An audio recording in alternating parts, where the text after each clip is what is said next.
नमस्कार।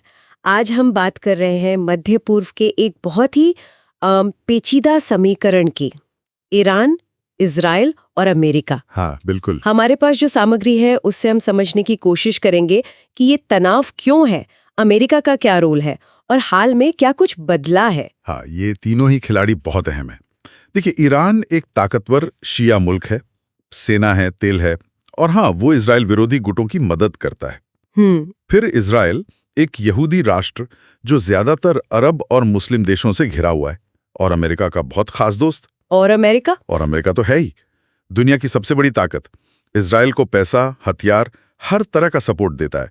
और ईरान से उसका रिश्ता वो काफी अलग कहानी है, उतार चढ़ाव वाली। तो चलिए इसी उलझे हुए मामले को थोड़ा खोलते हैं। ये ईरान और इजराइल की दुश्मनी, इसकी जड़ कहाँ है? मतलब शुरू कहाँ से होता है ये सब? देखिए, इसकी कई वजह हैं।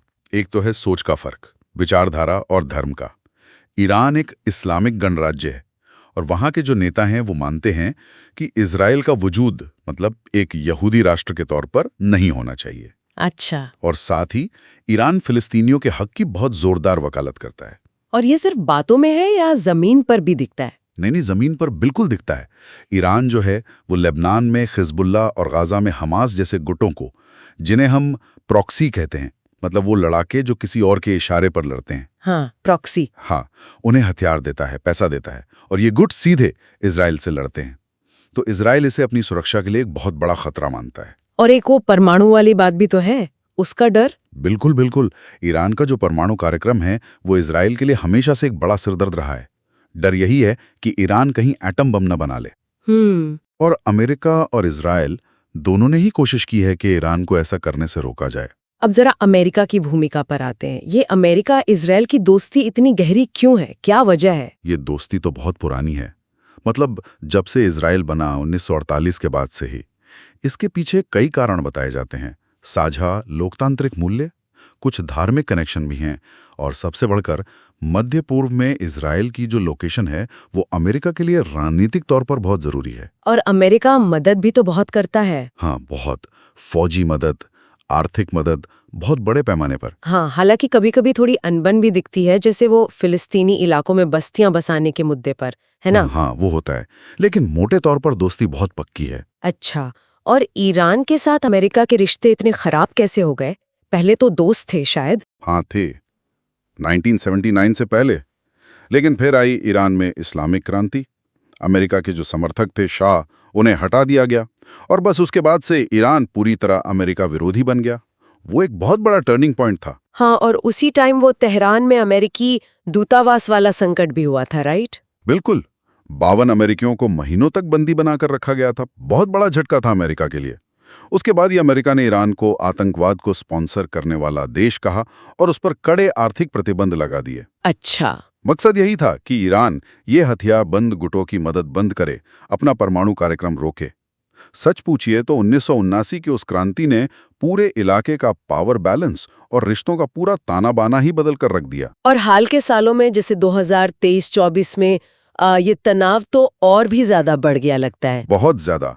अक्टूबर 2023 में जब गाजा में इजराइल और हमास की जंग छिड़ी तो पूरे रीजन में माहौल एकदम गर्म हो गया। अब क्योंकि ईरान हमास का समर्थक है, हाँ। तो लेबनान, सीरिया, इराक, यमन, यहाँ जो ईरान समर्थित गुट हैं, उन्होंने इजरायली और अमेरिकी ठिकानों पर हमले बहुत तेज कर दिए।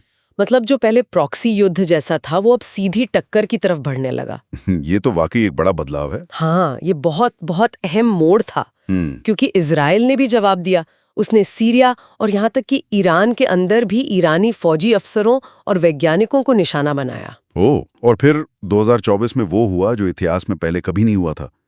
ईरान ने पहली बार सीधे इजराइल पर ड्रोन और मिसाइलों से हमला कर दिया। सीधा? हाँ, सीधा हमला।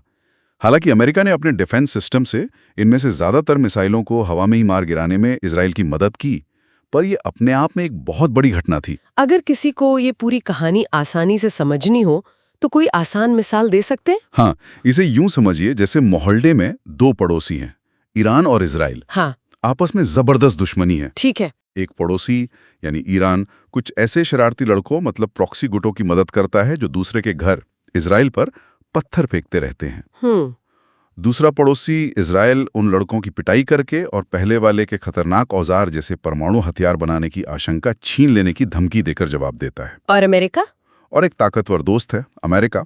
वो एक पड़ोसी इजराइल की पूरी मदद कर रहा है, घर पर कैमरे लगवा रहा है, राड दे रहा है, पैसे दे रहा है। ये मिसाइल काफी हद तक तस्वीर साफ करती है। हाँ, तो कुल मिलाकर बात ये है कि ये एक बहुत ही नाजुक और उलझी हुई स्थिति है। हाँ। और इसके असर शायद बहुत दूर तक जा सकते हैं। बिल्कुल। निचोड़ यही है कि ईरान और इजराइल की दुश्मनी बहुत गहरी है। सोच की लड़ाई है, प्रॉक्सी गुटों की लड़ाई है, परमाणु कार्यक्रम की चिंता है। हाँ। अमेरिका का रोल इसमें बहुत बड़ा है। वो इजराइल का पक्का साथी है और ईरान का विरोधी।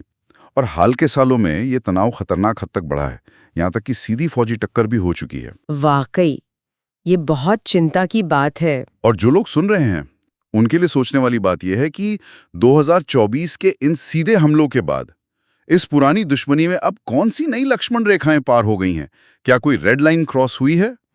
और क्या इससे आने वाले वक्त में मध्य पूर्व में ताकत का जो संतुलन है या एक दूसरे को रोकने का जो तरीका है जिसे डिटरेंस कहते हैं, क्या वो बदल जाएगा?